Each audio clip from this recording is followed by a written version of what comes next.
OK, on recommence après une petite période de congé. Finalement, je nous propose de continuer sur le chapitre 16 parce qu'on avait fait simplement les trois premières déclarations. Et puis, c'est quand même sur les œuvres bonnes ou les bonnes œuvres, je pense que c'est vraiment quelque chose d'important parce que c'est comme ça qu'on manifeste notre foi. Tu sais, il y a un danger de vivre dans un genre de...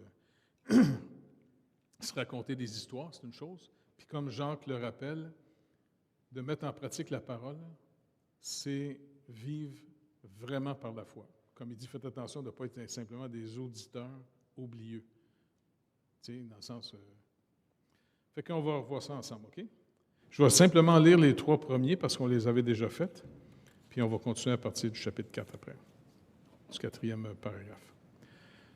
Donc, le premier point, c'était « Seules sont œuvres bonnes, celles-là que Dieu a commandées dans sa sainte parole. » On l'a vu dans Michée 6, 8, l'attitude pour connaître la volonté de Dieu. Michée nous rappelle ici « On t'a fait connaître, ô homme, ce qui est bien, et ce que l'Éternel demande de toi.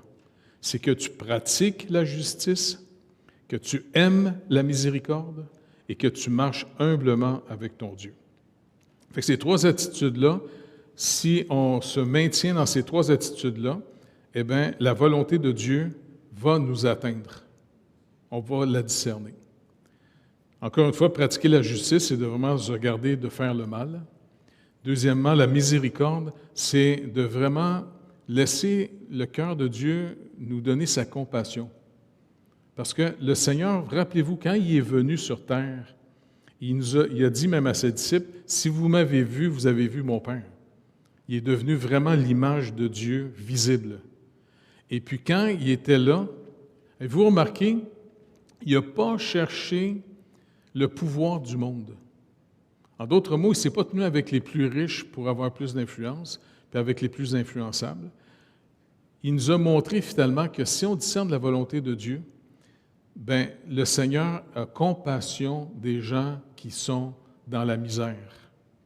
Et ça, c'est vraiment important. C'est pour ça que s'il nous donne des moyens, des talents, n'importe quoi, en réalité, si on est dans l'esprit du Seigneur, bien, on est équipé pour aider. L'amour que Dieu veut qu'on aime, c'est l'amour agapé. Puis l'amour agapé, c'est un amour volontaire, raisonnable. Ça n'a rien à voir avec, parce que je savais que les Grecs étaient assez philosophes pour mettre des significations, et puis ils avaient défini l'amour en 4 mots. Puis un des aspects que Dieu ne veut pas voir dans notre vie, c'est Eros. Parce que l'amour Eros, c'est simplement un amour par besoin. Tandis que agapé, c'est l'amour que volontairement, tu organises ta vie en fonction de prendre soin de l'autre. Tu ne le fais pas nécessairement à ton avantage. Et puis, la communion fraternelle, c'est un autre type d'amour qu'il veut qu'on ait aussi, qui soit sincère. Donc, fait que la miséricorde découle de agapé, parce que c'est une attitude que Dieu a. En passant, il est proche de nous à toutes les fois que ça va mal dans notre vie. Il est toujours avec nous, là. Mais il sait très bien que quand on est dans l'abondance, qu'on est au-dessus de nos affaires, c'est plus difficile pour nous de vraiment de s'approcher du Seigneur, parce que, écoute, ça va bien, tu sais. Mais le Seigneur, finalement, veut qu'on le représente sur terre. C'est pour ça que l'Église, il faut qu'elle fasse très attention pour ne pas chercher le pouvoir. Puis malheureusement, au travers de l'histoire de l'Église, bien, c'est ce qui a été souvent sa corruption. Et puis, deuxième point, Hébreux 13, 20, 21, il dit que le Dieu de paix, qui a ramené d'entre les morts le grand pasteur des brebis par le sang d'une alliance éternelle, notre Seigneur Jésus, nous rende capables de toute bonne œuvre pour l'accomplissement de sa volonté, en faisant en vous ce qui lui est agréable par Jésus-Christ, auquel soit la gloire au siècle des siècles. Amen. Et ça, c'est quelque chose d'intéressant parce que ils ont vraiment compris un principe ici, l'auteur de l'Épître aux Hébreux.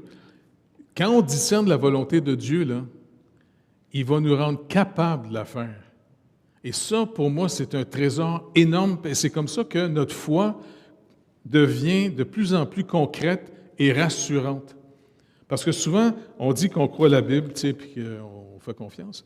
Mais quand on discerne la volonté de Dieu, il nous rend capables de faire sa volonté. Puis un des passages les plus faciles à ça, vous vous rappelez quand Pierre est dans la barque, puis qu'il voit Jésus marcher ses eaux, tu sais, son réflexe, c'est quand même assez intéressant. Quand il voit Jésus, puis Jésus, il a dit, hey, mes enfants, soyez en paix, c'est moi. Tu sais, il n'avait pas vu Jésus marcher ses eaux souvent, là, quand même. Là, c'est quelque chose de hors physique un peu, là, quand même. Et le réflexe de Pierre, c'est, si c'est toi, appelle-moi. Moi, je suis sûr que les autres dans la barque ont dû le regarder en disant, ouais, mais si c'est pas lui, tu vas te noyer. Puis il entend Jésus qui dit, viens. Et Pierre a pu marcher sur les eaux, pas parce qu'il était capable, parce que Jésus a le pouvoir que quand il demande, il rend capable de sa volonté. Et c'est pour ça que c'est important pour nous de la discerner, sa volonté, parce que notre foi passe de la théorie, après ça, à la pratique. Et là, on devient pas juste des gens qui lisent des livres, puis qui parlent, mais qui font rien. On devient des témoins. Là, on parle, la prochaine fois, quand on parle du Seigneur, on parle de quelqu'un qu'on a connu, parce qu'on lui a fait confiance. Et puis, il nous a rendus capables de faire sa volonté. C'est pour ça que les œuvres bonnes sont vraiment quelque chose de très précieux. Et puis, il dit, c'est en vain qu'il m'honore en enseignant des préceptes qui sont des commandements d'hommes. C'est pour ça qu'il faut faire attention pour ne pas ajouter. Par exemple, je vais vous donner un exemple. Quand on travaillait avec les Américains, eh bien, ils étaient des anti-alcool total. Des anti-alcool. Au point que même des fois, quand ils enseignaient, quand Jésus avait transformé l'eau en vin, pour eux autres, il dit non, c'est du bon vin. Ben oui, du bon vin. Il dit non, du bon vin, ça veut dire non alcoolisé. Ben, je sais c'est quoi cette histoire-là de dire? Et puis, il était tellement c'était un peu dans la culture américaine, ça, d'être anti-alcool, tu sais. Mais quand quelqu'un est trop obsédé, anti quelque chose qui n'est même pas dans la Bible, dites-vous une chose, c'est que le prédicateur, il essaie quasiment de se faire peur à lui. Parce qu'il était anti-sexualité, anti-alcool. À première vue, quand tu écoutes ça, tu dis, OK, parce que je me rappelle, on allait travailler dans certains villages où il y avait beaucoup d'alcooliques. Fait qu'on disait aux gens, bien écoutez, quand on va là-bas, on n'amène même pas de la bière 0.5, là, parce qu'on s'en va aider des gens qui ont un sérieux problème. Mais on ne pouvait pas, quand j'en parlais même à Womantashi, je dis, écoutez, c'est pas qu'on n'a pas le droit de boire d'alcool. Mais si, à un moment donné, vous êtes devenu esclave, bien, Paul, il rappelle que par amour pour ton frère, s'il y a un problème, il dit lui-même, il n'en prendra pas d'alcool. Si c'est pour être une pierre d'achoppement pour ton frère. Mais c'est pas qu'on n'en prend pas, parce qu'il dit même à Timothée, il dit, prends un peu de vin, là, tu sais, parce qu'il y avait des problèmes d'estomac. Là, donc, c'est important de faire attention les commandements que souvent l'Église peut trop ajouter. Et puis, dans le temps du Seigneur Jésus, bien, les pharisiens en avaient ajouté pas à peu près des commandements. Et puis, regardez, malheureusement, dans le catholicisme, puis même dans certains protestants, ils ont ajouté des fois des fêtes obligatoires. Moi, j'aime bien les réformer, mais des fois, je les trouve trop sévères. Je les aime bien, tu sais, pas de problème, je les aime bien. Mais je me rappelle en Hollande, une fois, on devait aller prêcher dans une église, puis il fallait, tu sais, il y a plein de canaux là-bas. Tu sais, c'est un pays qui est... Il y a de l'eau partout là-bas, tu comprends? Et puis, c'est drôle, je suis là avec Maïna, puis on s'en allait dans une église, puis il fallait prendre un traversier. Et puis, il fallait payer le gars, tu sais.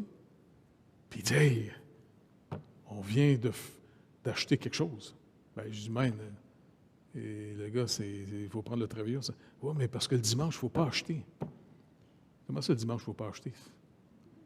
Il était, tu sais, c'était devenu trop. Je suis d'accord si on est capable, dans une société, de réserver une journée. Tu sais, même, je pense que le gouvernement est en train de penser à faire du dimanche la journée de la famille. Parce que là, on est sous la secte des athées, là. Mais il commence à réaliser que c'est vrai, quand est-ce que les gens ont le temps de se rassembler ensemble? Quand tout le monde travaille tout le temps, tu sais. Mais il y a un danger de prendre une chose bonne pour l'imposer après. Et c'est pour ça que le Seigneur dit, faites pas ça. Parce que dans la Nouvelle Alliance, n'oubliez pas ce que Paul rappelle aux Galates, parce que les Galates ont manqué de tomber dans ce panneau-là. Parce que des judaïsants sont venus en disant, non, non, si vous ne vous faites pas circoncire, croire juste en Jésus, ce n'est pas suffisant. Et puis Paul, vraiment, il a intervenu sévèrement, tu sais, pour leur dire non. Donc, le danger, c'est de prendre certaines choses puis en faire une règle quasiment conditionnelle au salut. Même il y a certaines périodes, là c'est moins, mais tu sais, par exemple, la période du carême, où il y a des périodes de jeûne. Puis même, des fois, dans l'Église catholique, il y avait le vendredi, ça devait être manger de la nourriture, du poisson, là, tu sais. C'est pas mal, mais ce qui est mal, c'est d'en faire un règlement obligatoire. Fait que ça, c'est vraiment très important, parce que dans Galates, quand Paul écrit aux Galates, il va leur dire de ne pas tomber dans ce panneau-là, puis de ne pas oublier que c'est pour la liberté, Galates 5.1, c'est pour la liberté que Christ nous a affranchis. Étant maintenant libres, on devient des gens qui vont apprendre à servir les autres dans l'amour. L'amour va être la motivation de notre éthique de vie, et non pas des règles qui cherchent toujours à condamner. C'est pour ça que le Seigneur rappelle finalement, dans Matthieu 15.9, il dit, Jésus rappelle, « C'est en vain qu'il m'honore en enseignant des préceptes qui sont des commandements d'hommes. » Et puis dans Ésaïe 29.13, il dit, le Seigneur dit, « Quand ce peuple s'approche de moi, il m'honore de la bouche et des lèvres, mais son cœur est éloigné de moi, et la crainte qu'il a de moi n'est qu'un précepte de tradition humaine. » Fait que, il faut faire attention pour ne pas jouer à la religion. Le deuxième point qu'on avait vu, c'était « Ces œuvres bonnes », point 2, faites en obéissance au commandement de Dieu, sont le fruit et la preuve d'une foi vraie et vivante. Et c'est Jean, entre autres, qui souligne ça dans chapitre 2, verset 18. Il dit, « Mais quelqu'un dira, toi qui as la foi, et moi j'ai les œuvres, montre-moi ta foi sans les œuvres, et moi je te montrerai la foi par mes œuvres. » Verset 22, après ça, il dit, « Tu vois que la foi agissait avec ses œuvres, et que par la foi, et par les œuvres, c'est-à-dire la foi fut rendue parfaite. » C'est pour ça, faites attention, parce que c'est facile, je ne sais pas comment vous dire, là, d'essayer de vendre Jésus. Puis il y a des gens qui sont très bons pour parler, mais, je ne sais pas, tu sais, c'est comme le petit dicton québécois, là. Regardez si les bottines suivent les babines. Ça marche? Si quelqu'un vous parle beaucoup du Seigneur, mais il vit une vie tout croche de la vie de tous les jours, là, bon, bien, Jean, dans sa première lettre, dit, faites attention, c'est un menteur. Il a beau dire la vérité, mais sa vie est un mensonge. Donc, il y a plusieurs passages qui développent ici, dans son point 2, là, il dit, « Par elle, les croyants manifestent leur reconnaissance. » Est-ce que vous réalisez qu'on est parfaitement, entièrement, totalement sauvés? C'est un don de grâce gratuit. Jésus-Christ l'a payé pour nous autres. On est totalement, parfaitement sauvés. En d'autres mots, de demander à tous les jours au Seigneur de nous rappeler, nous, là, notre problème là, de cette vie là, face à la mort qui s'en vient, là, il est totalement réglé. On est sauvés par la simple foi. Dieu sauve les gens par la foi seulement. La foi, c'est « OK, je vais te faire confiance ». Et après ça, il va confirmer dans notre vie qu'il nous a vraiment rachetés. Mais puisque notre problème à nous autres, là, qui est face à l'éternité, il est totalement réglé, eh bien, on peut organiser nos vies, vu que c'est réglé notre problème, le plus gros problème en réalité, là, qui est l'éternité qui s'en vient. Là. Maintenant, comment on peut organiser nos vies collectivement pour être utiles aux autres, vers ceux du dehors? Fait que ça, pour moi, c'est vraiment une manière de montrer, manifester notre reconnaissance au Seigneur Jésus-Christ d'avoir payé notre dette et en plus de nous avoir assuré le salut en mettant sa justice à notre compte. Ça, c'est très rassurant. Il dit, ça fortifie aussi notre assurance. C'est sûr que quand on discerne et on marche dans les œuvres de Dieu, eh bien, ça devient concret. Et inévitablement, notre paix a grandi de plus en plus, malgré les épreuves qu'on peut avoir. Ça édifie aussi les frères, ça embellit la profession de l'Évangile. Parce que, écoutez, quand je pense à l'Église, par exemple, à Montjoly, l'Église à Montjoly a un impact important dans la région. Et devinez pourquoi. C'est sûr que Pasteur Clermont, c'est un évangéliste chronique, là. C'est mon héros, ce gars-là. Mais, d'après vous, qu'est-ce qu'il a fait qui est pris au sérieux? Au point que même les émissions de radio, et puis dernièrement, ils ont demandé finalement de venir parler aux gens âgés dans un centre de personnes âgées. Ils sont tous contents de le recevoir, d'après vous. Exactement. Quand ils ont découvert son ministère en Haïti, ils ont pris l'Église au sérieux en disant hey, « c'est pas juste une Église qui est fermée sur elle-même, ils vont vraiment aider les gens concrètement. » Et puis, ils sont prêts à donner parce qu'il dit quand tu leur donnes de l'argent à ces gens-là, ils amènent tout l'argent directement là-bas. La plupart d'entre eux, ils vont tout à leurs frais. Tu sais? Fait que, encore une fois, ça embellit la profession de l'Évangile. Et si vous marchez dans le Seigneur, c'est... Moi, quand je veux témoigner, quand les gens me demandent ce que je fais dans la vie, si je veux avoir la paix et je ne veux pas me faire fatiguer, j'ai juste à dire « je suis pasteur ». Bing, ça arrête tout. Mais si je veux ouvrir la conversation, je dis « ben, en tout cas, on travaille aussi dans les œuvres humanitaires. »« Ah oui! » Puis là, ils veulent poser plein de questions, puis tu parles de tout ce qu'on fait. « Ah, ouais, c'est spécial. Ouais, c'est le fun, on a un bon temps. » Puis à la fin, je dis « puis je suis chrétien, je suis pasteur. » Alors, ça leur fait toujours un petit peu peur après, là, mais au moins, ils ont, tu sais, marcher dans les œuvres de Dieu, ça prépare déjà le terrain. Parce qu'en passant, même les non-croyants, ils ont quand même un cœur. On est tous créés quand même à l'image de Dieu pareil, qu'on soit racheté ou non. Les gens aiment faire le bien pareil. S'ils nous voient faire le bien, ils nous prennent un peu plus au sérieux. Tu sais? Après ça, il dit, ça ferme la bouche des adversaires et ça glorifie Dieu, dont ils sont l'ouvrage créé en Jésus-Christ pour cela même, afin qu'ayant pour fruit la sainteté, ils puissent avoir pour fin la vie éternelle.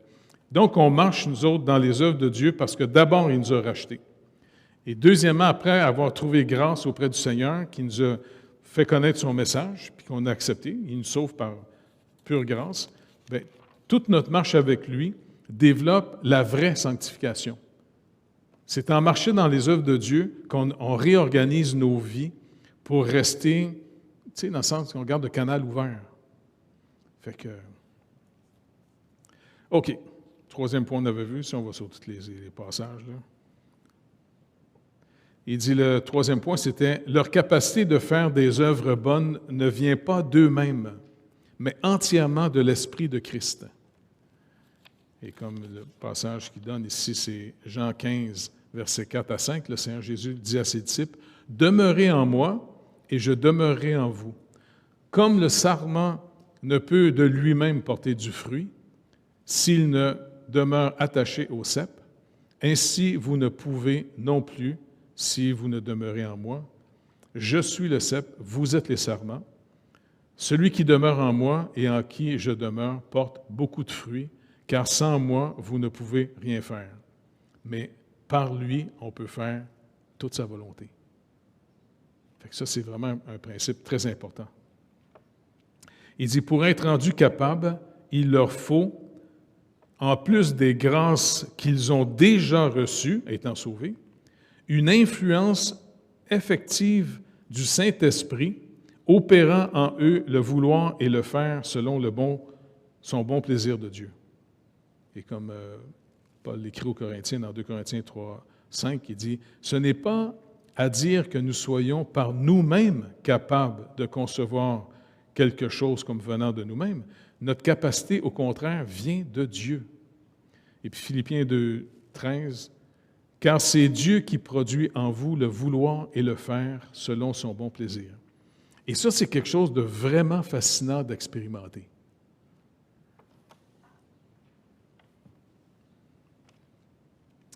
Ça continue en disant, ils doivent néanmoins pas devenir négligents, comme s'ils n'étaient sous l'obligation de s'acquitter d'aucun devoir sans une impulsion spéciale de l'esprit. En d'autres mots, attendez pas finalement de tomber sans connaissance puis avoir des visions pour marcher avec le Seigneur. T'sais. Le Seigneur nous a déjà dit, même Jean, quand il écrit sa lettre, il rappelle, il dit, si vous aimez les gens, ben dites pas, si tu vois quelqu'un dans le besoin puis tu as les moyens, dites pas que le Seigneur te bénisse, va te réchauffer. T'sais. Et au contraire, il dit, fais quelque chose de concret. Essaye de voir. Et puis Paul nous rappelle aussi une autre vérité importante. Faites attention de ne pas marcher avec Dieu, comme il dit dans la deuxième lettre aux Corinthiens, je pense que c'est au chapitre 8 ou 9, exposez-vous pas à la détresse. En d'autres mots, donnez selon les moyens que vous avez. Si vous dites oui, c'est que vous êtes capable de dire non aussi. Parce que faites attention, quand vous commencez à aider, il y a des gens qui peuvent vous repérer et essayer de vous exploiter. Donc, si vous êtes capable de dire oui, c'est que, n'oubliez pas, vous êtes capable aussi de dire non. Moi, j'ai bien de la misère à dire non. Ma femme m'aide pas mal là-dessus. Comment?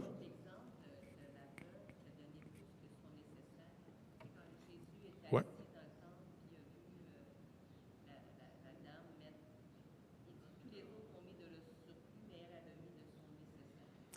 Oui, c'est vrai qu'elle a mis finalement son essentiel, parce que c'était quasiment rien, mais elle a donné ce qui restait. Mais je pense que le Seigneur l'a vu, parce que souvent, il y a des gens, quand tu n'as plus rien, et puis le peu qui te reste, c'est une manière aussi devant Dieu de dire, regarde, de toute façon, les moyens que j'ai ne sont pas suffisants, alors je te les donne. Et c'est comme ça que le Seigneur l'a béni après, puis je suis sûr qu'il a pourvu à ses besoins. Mais c'est, encore une fois, un acte de foi dans un moment de désespoir. Plutôt que, il faut faire attention parce que trop souvent, certaines églises ont poussé les gens à se sentir tellement coupables de ne pas donner qu'il y a même des gens, des fois, qui se sont endettés pour l'œuvre de Dieu. Et puis, c'est pas ça qu'il faut faire. N'oubliez pas, ne perdez jamais la liberté. Si vous dites oui, c'est que vous êtes capable de dire non. Très important. Afin que votre oui, ce soit un oui de liberté et qui vient de l'amour de Dieu dans votre cœur. Vous le faites volontairement. Il ne faut pas marcher par culpabilité. Ça, c'est très, très important. Donc, en d'autres mots, il faut savoir comment on peut organiser nos vies pour essayer de discerner la volonté de Dieu. Puis je suis content parce qu'en passant à l'Assemblée, de manière générale, tu sais, l'Assemblée est généreuse. Et puis, ça a l'air de rien, là, mais avec notre petit mouvement, là, on n'est pas un gros mouvement, au fond, au Québec, la Bible parle, là, tu sais. Mais c'est impressionnant de voir à quel point ça aide beaucoup de gens. Autant au Québec, par exemple, notre association avec le Portail, on donne finalement une partie de nos dîmes, je pense que c'est 1000 pièces par mois, si je ne me trompe pas, hein, pour aider finalement l'achat de nourriture là-bas. Tu sais. Et puis, on donne du bénévolat aussi, des gens qui vont donner un coup de main là-bas. Et ça, je vous dis, pour le Seigneur, c'est vraiment une bénédiction. Et puis en même temps, ça fait que nos églises deviennent amies, puis on apprend à travailler ensemble. On n'est pas en concurrence, on s'associe pour mieux servir la population. Et puis, je pense juste en Afrique, là, tu sais, quand Pasteur Koudjou nous a raconté que quand une femme devient veuve, c'est pas n'importe quoi. Tu sais. Elle perd son mari, souvent c'est celui qui pourvoyait aux besoins de la maison. Quand il meurt, la famille du mari vient finalement mettre la femme et les enfants dehors, ils prennent la maison puis ils prennent tous les biens. Puis le gouvernement ne protège pas les femmes là-bas.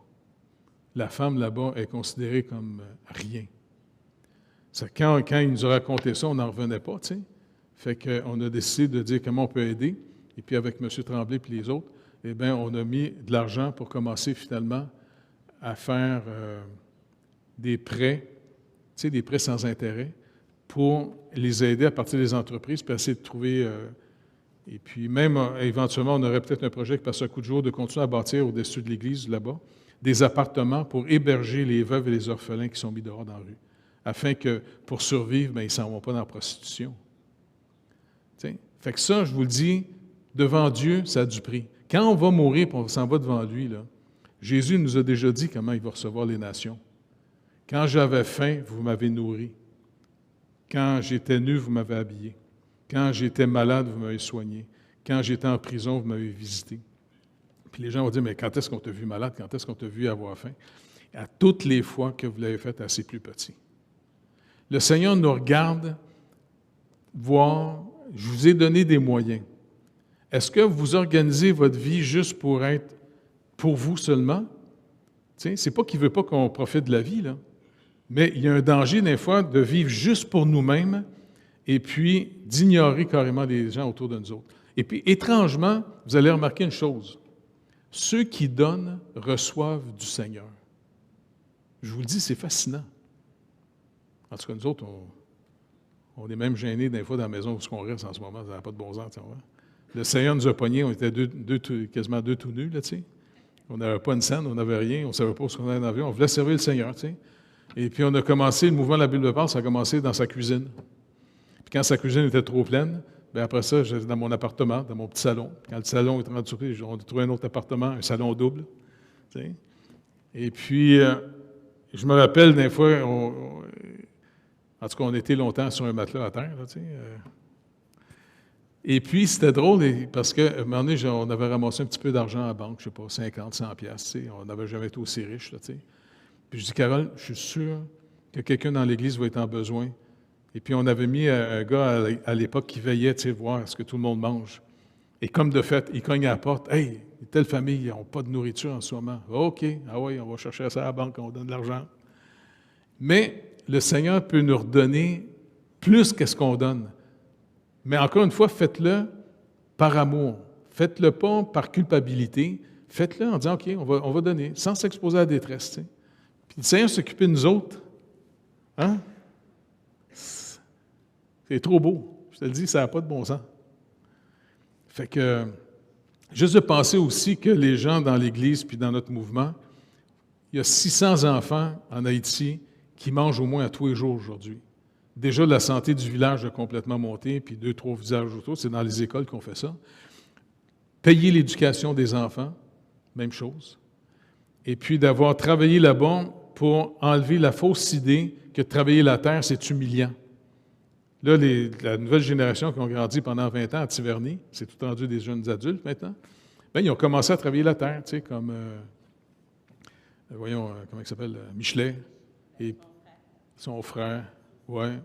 Puis d'autres ont commencé des poulaillers.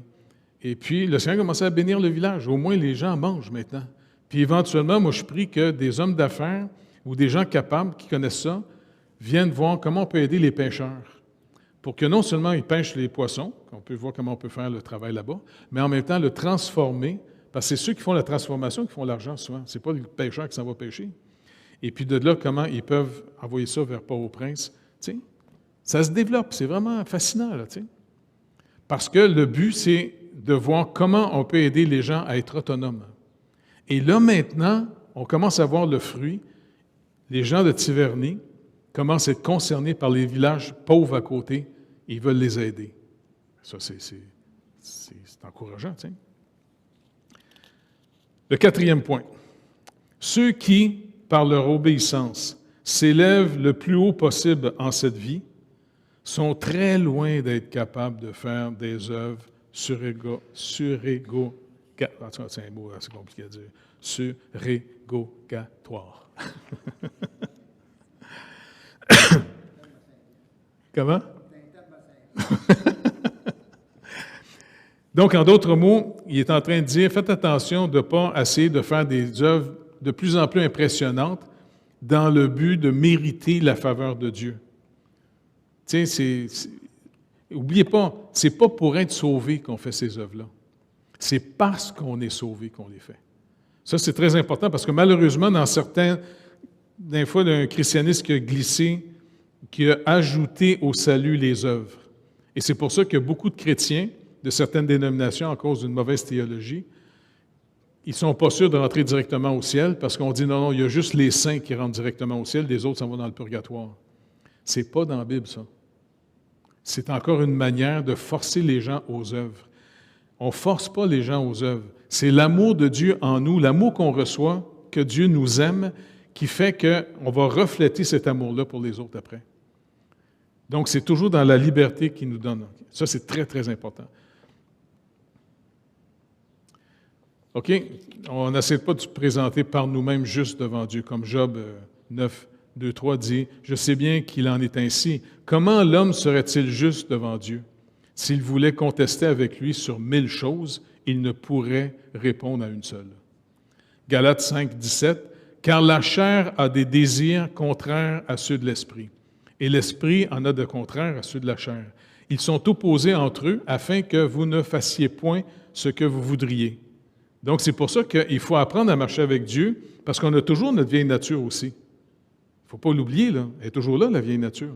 Mais on a aussi une nouvelle nature, une nouvelle sorte de vie, une communion rétablie avec Dieu. Et c'est en explorant et en développant cette vie-là que les désirs de la nouvelle sorte de vie prennent le dessus sur les désirs de l'ancienne sorte de vie. Luc 17, 10, il dit « Vous de même, quand vous avez fait tout ce que vous avez été ordonné, dites, c'est Jésus qui parle ici, nous sommes des serviteurs inutiles, nous avons fait ce que nous devions faire. » C'est ça. Écoutez, savez-vous quoi? On est tellement dans un monde méchant qu'on pense que quand on fait du bien, on est exceptionnel. C'est pas exceptionnel de faire le bien, c'est l'image de Dieu comme quand il nous a créés. Il nous avait créés à son image. Donc, faites attention de péter vos bretelles en pensant que vous faites du bien, que vous êtes au-dessus. Non, faire le bien, c'est d'être normal. Faire le mal, c'est pas normal. OK? Le 5e point nous dit, toujours sur les œuvres bonnes, « Nous ne pouvons pas, par nos meilleures œuvres, mériter le pardon du péché ou la vie éternelle auprès de Dieu, tant est grande la disproportion entre ses œuvres et la gloire à venir, et infinie la distance entre nous et Dieu. Nous ne pouvons ni tirer avantage d'elle, ni satisfaire par elle la dette de nos péchés antérieurs. » Romains 3, 20, Paul nous rappelle, « Car nul ne sera justifié devant lui par les œuvres de la loi, puisque c'est par la loi que vient la connaissance du péché. » Le but de la loi, c'est de nous rendre conscients qu'on n'atteint pas le but pantoute. Pourquoi ça nous prend tant d'efforts de respecter la loi de Dieu? C'est pour ça que la loi montre en réalité pourquoi on a vraiment besoin du Sauveur, notre Seigneur Jésus-Christ. Tu sais, c'est comme si vous allez voir le médecin et vous n'êtes plus capable de monter les marches d'escalier, là. Bien, c'est un signe, finalement, que peut-être le cœur commence à être bouché un peu, là, tu sais. Les symptômes sont là pour révéler le problème. Les genoux, ça peut être la même chose. Éphésiens 2, 8, 9 nous dit « Car c'est par grâce. » N'oubliez pas, la grâce, là, c'est une faveur qu'on ne mérite pas, que Dieu librement veut nous donner. C'est par grâce que vous êtes sauvés, par le moyen de la foi, simplement parce qu'on va y faire confiance, pas parce qu'on essaie de l'acheter ou de le séduire. C'est par le moyen de la foi, et cela ne vient pas de vous, c'est le don de Dieu. Ce n'est point par les œuvres, afin que personne ne se glorifie. Romains 4, 6 nous dit, « De même, David exprime le bonheur de l'homme à qui Dieu impute la justice sans les œuvres. » Est-ce que vous réalisez que quand le Seigneur, on se tourne vers lui pour être sauvé, en disant, « Oui, si tu es venu sauver ce qui est perdu, bien écoute, je viens à toi, Seigneur Jésus, sauve-moi, je vais te faire confiance. » Eh bien, le Seigneur est mort par imputation de nos péchés. En d'autres mots, il n'est pas mort de ses péchés à lui, il n'en a pas commis de péché.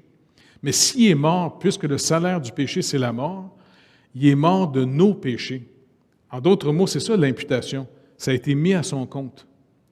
Et quand il est ressuscité, Paul nous rappelle, quand il est ressuscité, il a montré qu'il a payé la dette. Non seulement il a payé la dette, il a tout effacé nos fautes devant la justice de Dieu, mais plus que ça encore, il a mis sa justice qu'il a vécue humainement, il le met au compte du croyant.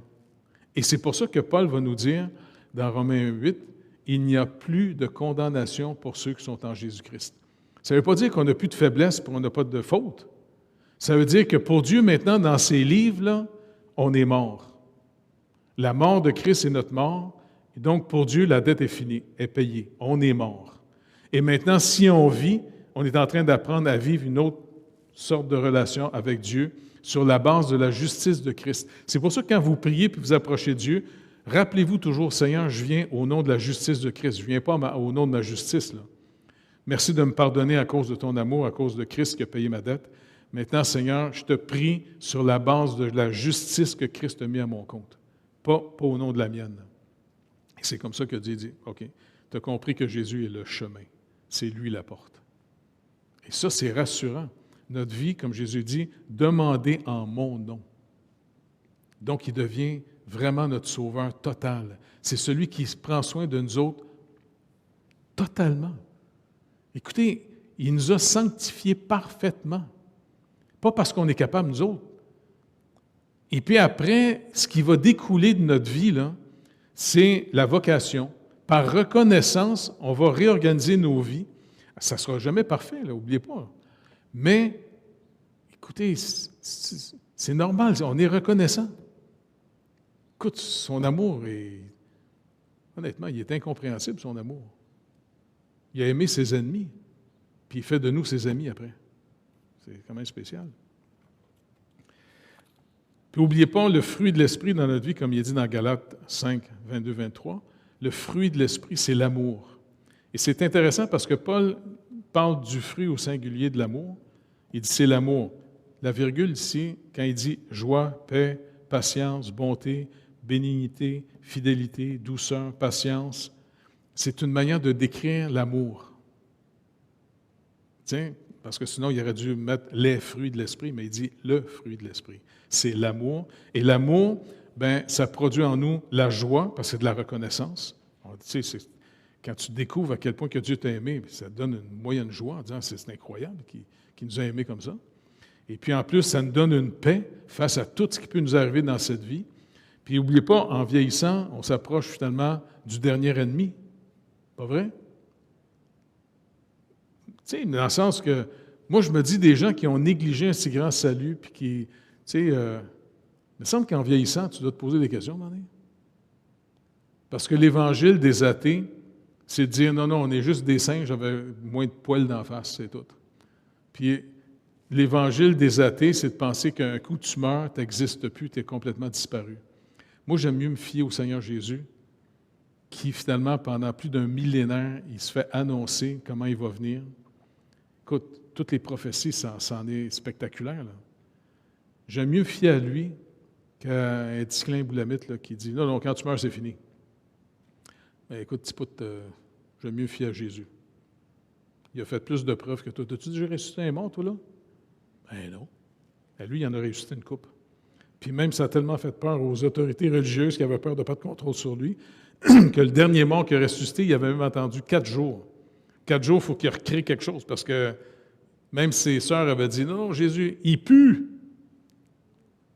Et puis, il avait attendu 4 jours pour montrer, comme il a dit, « Je suis la vie et la résurrection. » Et à cause de cette résurrection de Lazare, puis n'oubliez pas, quand c'est arrivé, là, la famille de Lazare, puis c'est les 2 sœurs, Marthe et Marie, là, c'était des gens assez influents, c'était juste au bord de la colline. Tu sais, si vous allez jamais à Jérusalem, là, allez finalement là, devant le plateau, là, le fond, puis vous avez une vallée, en fait, qu'on appelle la cité de David, là, puis de l'autre bord, tu as le jardin, finalement, où est-ce que Jésus allait souvent, le jardin des Oliviers, là, avec ses disciples. C'est un grand jardin d'oliviers. Puis juste de l'autre côté, tu as le petit village où, justement, Lazare et sa famille vivaient. Et quand il est mort, c'était quelqu'un de connu, Lazare. Et il y a beaucoup de notables de Jérusalem qui étaient là. Puis ils ont même critiqué Jésus en disant « Pourquoi il n'est pas venu quand il était malade? » Ils croyaient plus qu'il était capable de faire des guérisons miraculeuses, mais quand c'était comme un peu « faut que tu sois encore vivant », tu sais.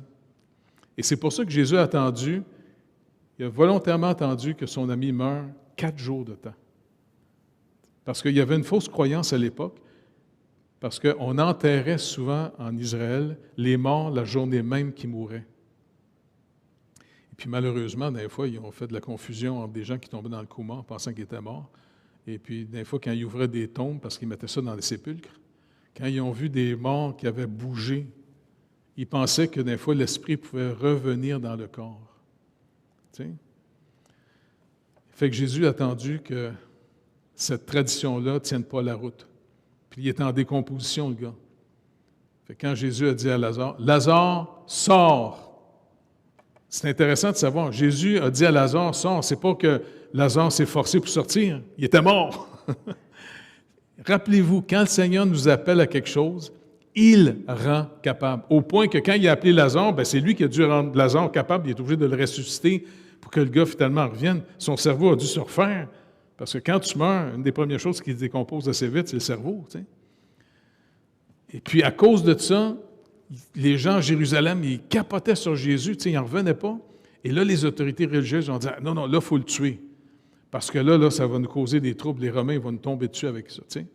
Puis ça a été son dernier miracle qui a signé son arrêt de mort. Fait que c'est pour ça que moi, j'aime mieux me fier à Jésus et même à ses disciples, parce que les disciples du Seigneur, ils ont obéi au Seigneur en disant, maintenant, allez dans le monde entier annoncer la bonne nouvelle. Et quand tu réalises que des vrais témoins, ils ne l'ont pas fait eux autres pour devenir riches et prospères. Ça a ruiné leur vie terrestre d'être des disciples du Seigneur Jésus. Ils sont quasiment tous morts, martyrs, massacrés. Mais des milliers de gens sont venus au Seigneur par eux autres, puis depuis ce temps-là, ça déboule. L'Évangile s'est rendu jusqu'à nous autres aujourd'hui.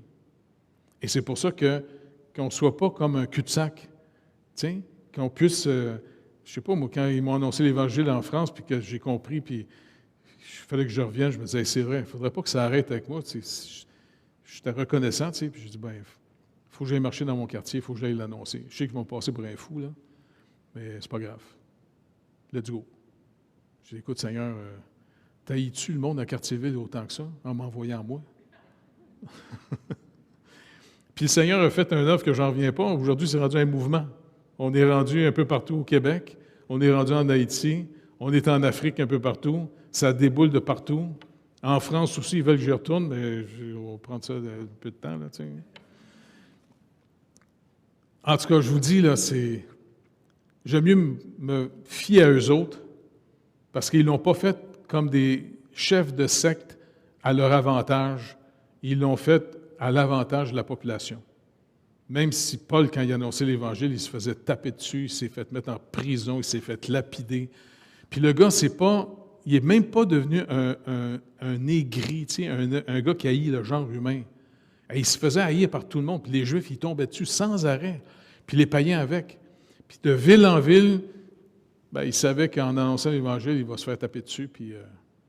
Écoute, j'aime mieux me fier à un gars de même qu'un menteur qui veut séduire les gens puis devenir prospère. Ça fait que c'est pour ça que quand les athées disent « Non, non, quand tu meurs, tu n'existes plus. » Ouais, es-tu capable de prouver ça, toi, là? Jésus parle que si tu as négligé un si grand salut, tout le monde un jour va ressusciter. Ce qui est marqué dans Daniel. Tout le monde va ressusciter. Les uns pour la gloire éternelle, c'est le paradis de Dieu, et les autres, ils ressuscitent pour la ruine éternelle. Et c'est l'éternité. C'est pour ça que, pour moi, c'est un fardeau. Je ne me sens pas coupable, mais dans le sens, je ne sais pas, c'est une obsession, il faut que je sorte l'Évangile. Puis je demande à Dieu, donne-moi la sagesse de le sortir sagement le plus possible. Là. Parce que, Seigneur, tout le monde est à un battement de cœur d'entrer dans l'éternité. Là. Fait que, en tout cas, je remercie énormément l'Église parce que la majorité des gens dans l'Église l'ont pris vraiment au sérieux. Et ça, c'est rassurant. Vraiment. Le 6e point. Néanmoins, les croyants étant acceptés par Christ, leurs œuvres bonnes sont elles aussi acceptées en lui. Éphésiens 1,6 qui dit « À la louange de la gloire de sa grâce, il nous a accordé son bien-aimé.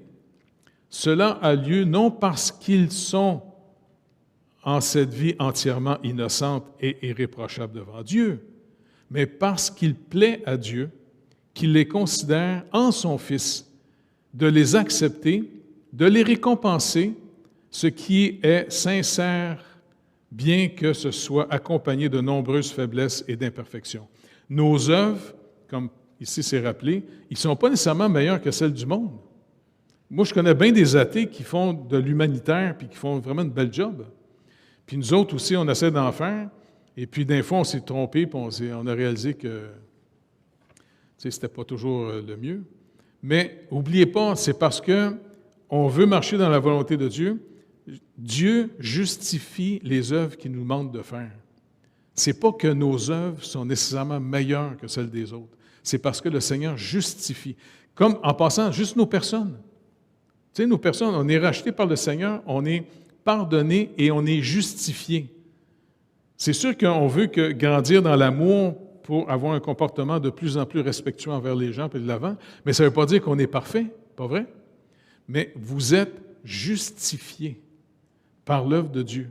De la même manière que les œuvres que Dieu nous demande de faire, il les a appelées, il les justifie, même si on apprend des fois à les faire de mieux en mieux.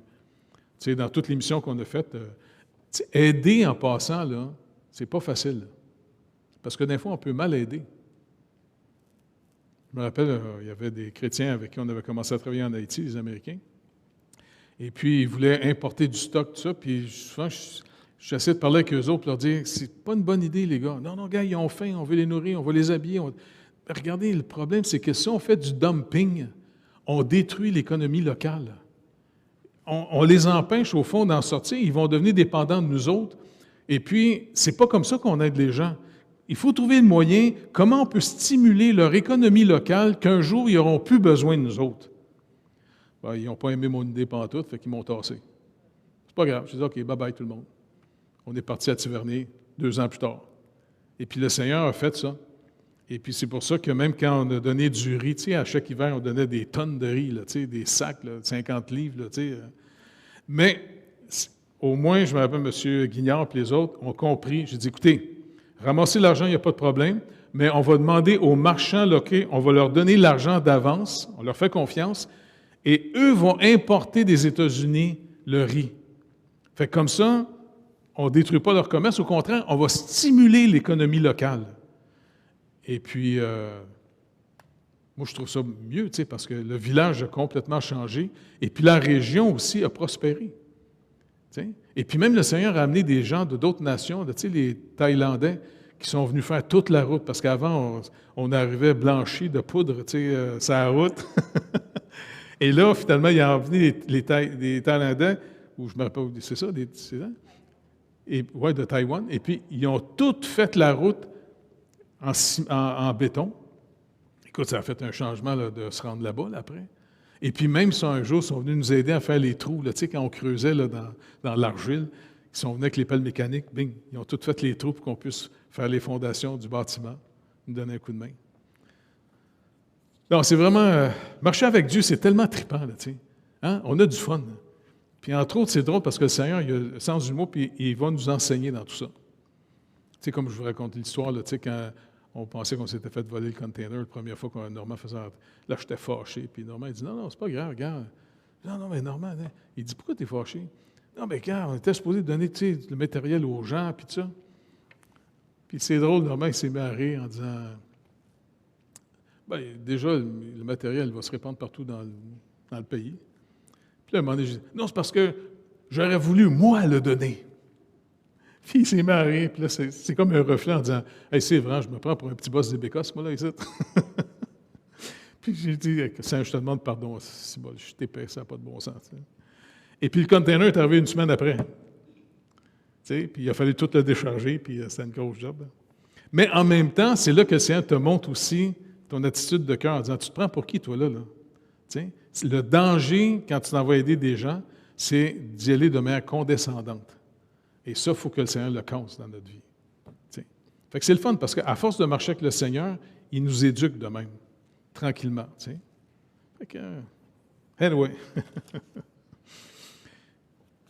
Le point 7, c'est que les œuvres faites par des personnes non régénérées peuvent être, par leur contenu, des choses que Dieu commande et profitables pour ces personnes et d'autres. On se rappelle ici dans 2 Rois 10, 30, il y avait finalement quelqu'un qui avait été appelé finalement à aller finalement s'occuper d'exécuter, parce qu'il y a un jugement sur la maison d'Akab, le roi, qui avait fait tuer tous les prophètes, par sa femme aussi, Jézabel, tout ça. Là, tu sais.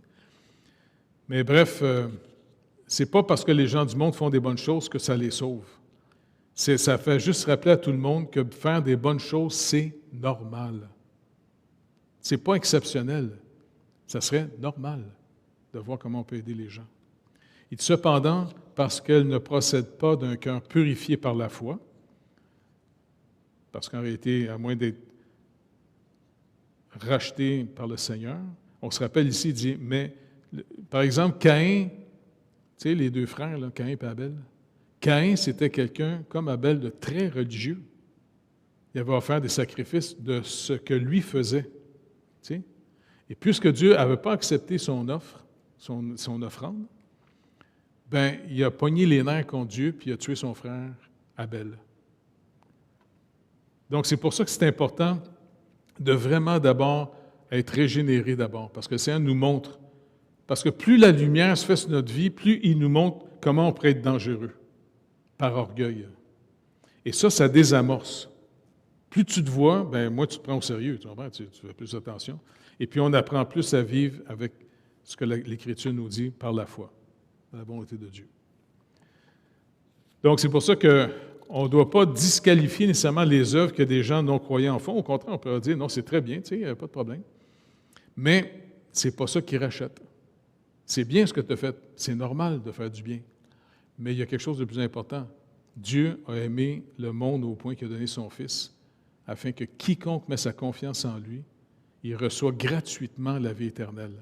On ne l'achète pas, la vie éternelle. On ne la mérite pas, la vie éternelle. Dieu veut la donner par compassion puis par amour. Fait que, c'est ça, tu sais. C'est pour ça que les gens qui viennent avec nous autres en mission, qui ne sont pas nécessairement croyants, on a du bon temps qu'eux autres parce que c'est sûr qu'ils aiment faire des œuvres bonnes, mais en même temps, en vivant avec nous autres, on a du bon temps qu'eux autres pour aussi leur parler de la grâce de Dieu et surtout comment on a été l'objet de cette grâce. Puis on leur dit, écoute, on peut prier ensemble. Fais-moi pas confiance de ce que je te dis. Demande au Seigneur Jésus qui t'éclaire. Il est assez grand pour s'occuper de son propre message. Puis il y en a plusieurs, quelques-uns qui sont venus au Seigneur comme ça. C'est encourageant, tu sais. Fait que voilà, on va arrêter là-dessus. La semaine prochaine, Dieu voulant, on va faire le chapitre 17, qui est la persévérance des saints. Ça, avec, c'est quelque chose d'intéressant. On remet ça au Seigneur? Fait que Seigneur, on veut, encore une fois, te remettre notre attitude, nos cœurs. Parce que marcher avec toi, ben c'est que toi, tu nous rends capables. Et puis, je te remercie énormément, Seigneur Dieu, de nous garder sous ton aile. Et vraiment, merci de nous aimer. Pas parce qu'on le mérite, mais plus tu nous aimes, puis plus on découvre comment tu nous aimes, Seigneur, vraiment, ça change nos vies. C'est rassurant. Et encore une fois, merci énormément pour tout ce que tu fais par les gens dans l'Église. Tout le bien de beaucoup de gens qui souffrent beaucoup moins aujourd'hui. Pas juste au Québec puis dans la région ici, mais même en Afrique comme en Haïti. Merci énormément, Seigneur. Continue à nous garder dans ta volonté, Père. Dans le précieux nom de Jésus qu'on te le demande. Amen.